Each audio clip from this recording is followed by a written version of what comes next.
Hello, how are you? Hope you're good.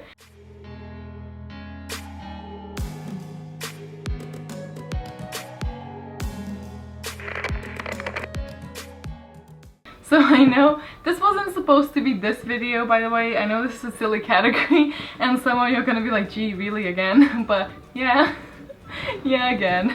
I realized that I will not be able to do what I wanted to do. It was a little bit of a different category. Maybe next time I do this sort of thing, if you guys enjoy this to begin with. So I needed one impromptu, so I've decided to do this because it sounds like it will be fun and also hard because I never actually really tried to do this. But I'm gonna be ranking Harry Potter books because it's 7 of them, so it fits perfectly from the best to the one that I like the least. I can't say that I dislike any of them because obviously I can't say that because it won't be true. There's definitely some that I prefer over the others, although I'm not even certain which ones those will be. So I suppose let's start and see how this goes. I have them all here. Wait, there they are.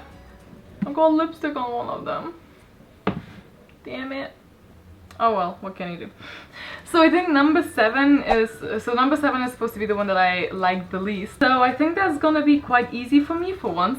That's probably gonna be the only easy one. And that's Harry Potter and the Chamber of Secrets. I don't know what it is about it. Funny story, right? So how I started Harry Potter was that my friend basically took me along to Harry Potter and the Chamber of Secrets movie, because I think someone who was supposed to go with her couldn't go, so she asked if I wanted to, and I was like, sure, yeah, I don't know. So the first movie that I saw of Harry Potter was the second one, and then I came back, I liked it, so I liked it. I came back and read the first, second, and third of the books because I borrowed it from her, and that was all that was out at that time, I think, or at least it was translated, because remember we were a bit behind with the translators because we had to wait for like longer than the English community, whatever.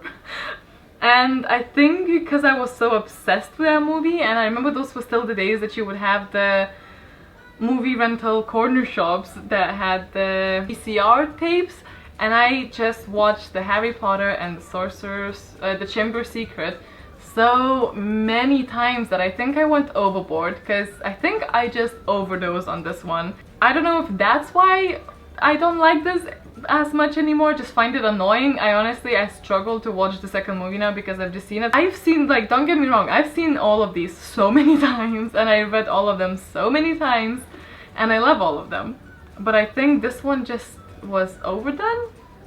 I would just have it constant, I don't know, or maybe it's just the whole something about this one didn't really catch me as much. I'm gonna go for the books, by the way, not the movies. This is like breaking my heart. This is also gonna be very unpopular opinion, but number 6 is Harry Potter and the Philosopher's Stone. I think it's because, again, I read this after seeing, I didn't have to wait, this was not my first encounter with Harry Potter, so maybe that's why, and I already knew this stuff, well, the basics, and I am not big on the prolonged introductions, which is, you know, this is like explaining the world and meeting the characters and not knowing much about it. It's still not like, it still is number 6 and not number 7, but I think because of that, that's completely just personal to me because I already knew a lot of the things. I wasn't as keen on this one, although I am rereading it at the moment, and you know, there's no bad Harry Potter book, there's just no such thing.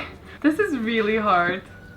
Okay, these two, the number 5 and number 4, are very close together, but I think the number 5, well, I go back and forth on this one. I think I'll go with this one. I think number 5 for me is gonna be Harry Potter and the Goblet of Fire. I know it's a lot of people's favorite, and I absolutely do love it, and I love it even more as I go on because it's the least read of mine, I think. So I love it for that reason, and there's also, you know, the different schools coming in together, but I think the reason why this is a bit lower, because this book stressed me out so much when I was growing up and I was reading it, and I absolutely loved it. And I remember so vividly when I read the end of this and when things got darker, and I loved that. I was actually really scared because it was nighttime and I was in the summer house, and I think my parents, I think there was some sort of party from with my parents, and they and all the adults were like downstairs, but it was so, they were like outside, and I could just hear this like rumble, and it really just reminded me of the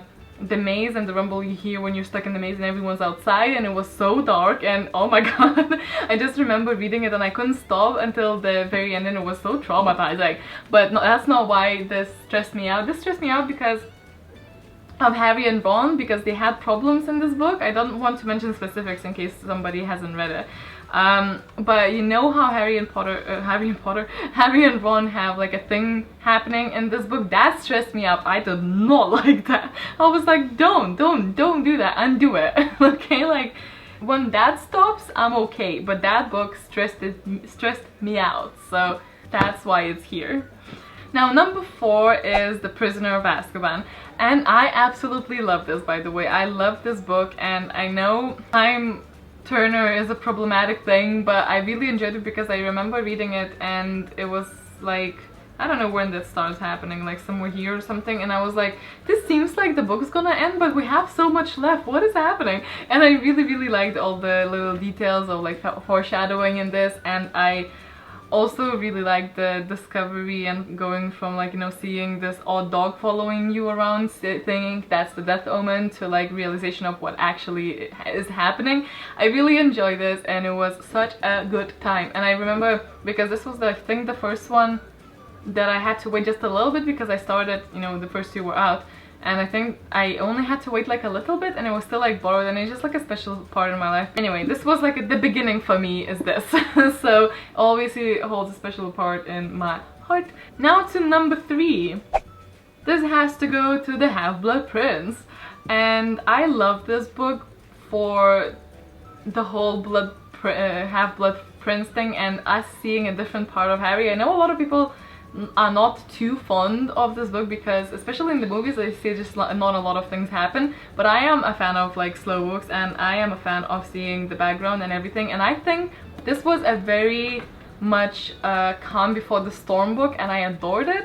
Slow intro, like tying everything together for what you knew before that, and revealing a lot of secrets, and we learned so much from this book, and this is where like shit got down at the end, and obviously the very end is like crushing, and I thought it was awesome, and I absolutely adored all of the backstory of the Voldies. Top 2! Those 2 again are very close together, but I still have to go for number 2 being The Order of the Phoenix. I love this book so much. This is where we meet Tonks and the real Mad Eye movie and The Order of the Phoenix, and I just love The Order of the Phoenix so much. Obviously this is very much heavy on like Sirius as well, which is a good character. People like give me crap about not liking Sirius. It's not like I don't like the character. I think the character is well written. I said it is not good influence on Harry. Harry is a little bit annoying in this book. He's going in this weird moany bit, but at the very end of the series we know why. It's not always because of him, you know, whatever. This is where Umbridge is. It's just filled with stuff. I think also this is like the biggest book, so probably that's why I love it so much as well.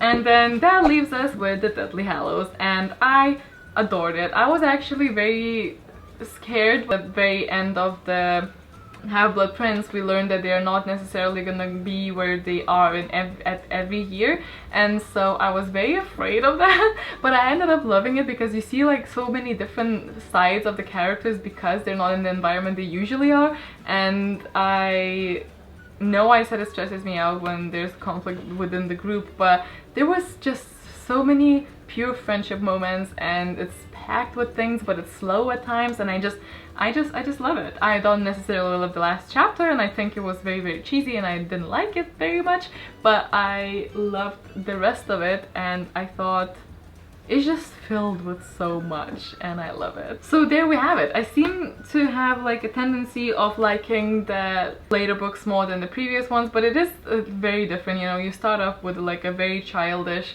middle grade, just a, you know, children-friendly books, and you grow up with the character and you go into like darker themes, and clearly I just like those better. But that being said, I obviously adore all of it. So I'm sorry this is a little bit of weird Thursday and a weird like category thing, but I hope you still enjoy this.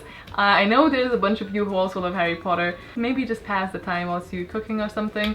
Yeah. Hope that was fine. I will see you tomorrow with another video, and I hope you have a wonderful evening or morning or daytime. Thanks so much for watching, and I will see you tomorrow. Bye!